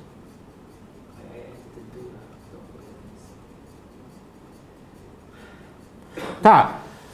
Sebenarnya Quran ni pertama syifa. Syifa kepada apa? Quran ni datang daripada Allah. Maka tujuannya mestilah besar. Apa yang lebih besar? Kita merawat penyakit hati ataupun penyakit fizikal. Kemudian penyebab manusia masuk neraka adakah sebab penyakit fizikal ataupun penyakit hati. Jadi Quran diturunkan tujuannya sangat besar.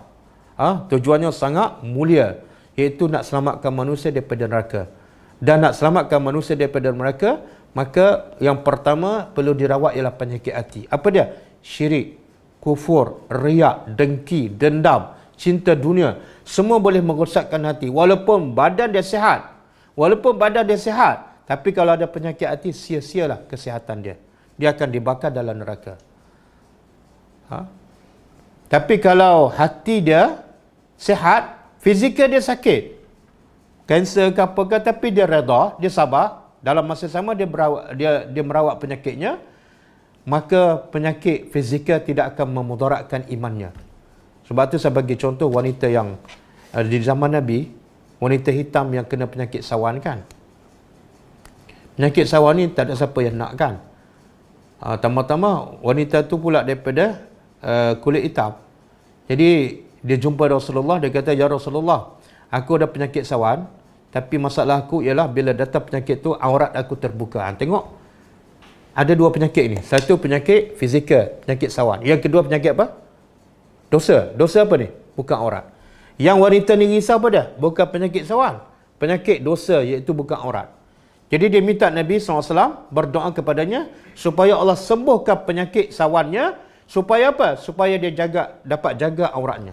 Tapi Nabi bagi pilihan, kalau kamu sabar dengan penyakit ni, tengok sabar dengan penyakit, menunjukkan penyakit bukan masalah.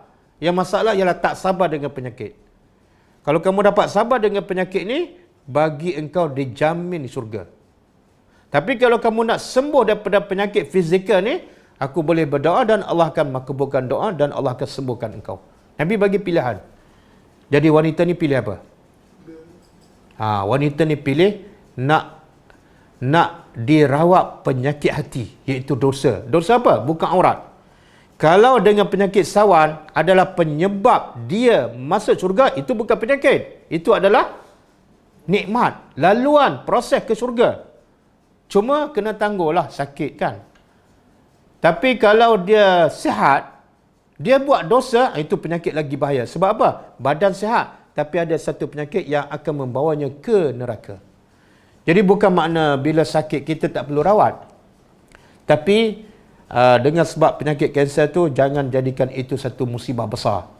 Tapi bila kita buat dosa, itulah anggap satu musibah yang besar bagi orang beriman ialah bila dia buat dosa, dia tak rasa dosa. Bila dia buat dosa, macam orang munafik. Yang Nabi kata apa? Orang munafik bila buat dosa macam jentik lalat je, tak ada apa-apa. Tak. Orang beriman bila buat dosa, dia rasa macam gunung yang akan jatuh di atas kepalanya. Jadi Quran, kesimpulannya Quran untuk merawat penyakit yang lebih besar dan lebih penting, iaitu penyakit hati. Di samping itu, Quran juga boleh diguna untuk merawat fizikal. Sebagaimana baca surah Fatihah boleh merawat penyakit apa saja, penyakit disengat binatang ke dan sebagainya. Surah Al-Falaq dan surah An-Nas boleh merawat penyakit yang disihir kan. Baca juga surah ayat kursi, 3 ku dan sebagainya. Wallahu a'lam. Setelah mengikuti tadabur Ustaz, saya jadi tak berapa suka untuk mendengar kisah-kisah inspirasi orang-orang yang berjaya yang menceritakan hanya tentang hal itu, hal-hal material. Contoh dulu kerja gaji sikit sekarang dan berjuta. Adakah perasaan itu baik? Oh, Kak, setelah ikut tadabur dah tak suka dengar cerita-cerita kejayaan manusia. Kan? Saya dah lama tak suka. Kenapa kita nak suka cerita kejayaan manusia? Cerita kejayaan manusia di dunia, belum tentu mereka berjaya di akhirat. Allah sebutkan dalam Quran. Wa man kafara fa umatti'u qalilan summa attarhu ila an-nar wa bi'sal mihad. Siapa yang kufur kepada Allah, Allah bagi nikmat, fa umatti'u, aku akan bagi keseronokan, aku akan bagi kepuasan, tapi qalila, sekejap je. Lepas kejap seronok, fa umatti'u fa attarhu ila an-nar, aku akan paksa dia masuk neraka dan kekal abadi. Satu. Yang kedua, contoh bagaimana Umar bila masuk rumah Nabi, Umar tengok rumah Nabi terlalu dhaif, kecil, sempit kan. Barang perhiasan tak ada, perabot tak ada, dan Nabi tidur atas tikar, bila tidur, bila bangun berbekas kat belakang. Sampai Umar menangis. Nabi tanya Umar, kenapa kamu menangis? Umar kata, sebab aku teringat pada Raja Rom dan Parsi, mereka menentang Allah, mereka kufur, tapi mereka hidup dalam istana yang mewah. Engkau ni Rasulullah dan engkau korbankan segala kelihatan, segala kemewahan untuk Allah, tapi kamu hidup dalam keadaan sangat sederhana. Maka Nabi menjawab kepada Umar, ama yurdika ya Umar, kamu tak reda ke? Bagi mereka dunia, silakan. Mereka nak dunia, silakan. Seronoklah. Sebab dunia ni hanyalah sementara. Tapi walanal akhirah, tapi bagi kita dijamin oleh Allah syurga yang kekal abadi. Apa masalah? Jadi janganlah kita terdorong untuk menjadi kaya kalau kita tidak ada, kita jauh daripada Allah. Sebab kekayaan yang menjauhkan kita daripada Allah itu adalah satu musibah. Okey, cukup Kalau nak tanya soalan, ikut kelas akan datang lagi Kelas ada yang tanya tadabur kelas Ustaz kata nak dia FB ulang, atau nanti dia cari Quran daily besok tak ada, lusa tak ada.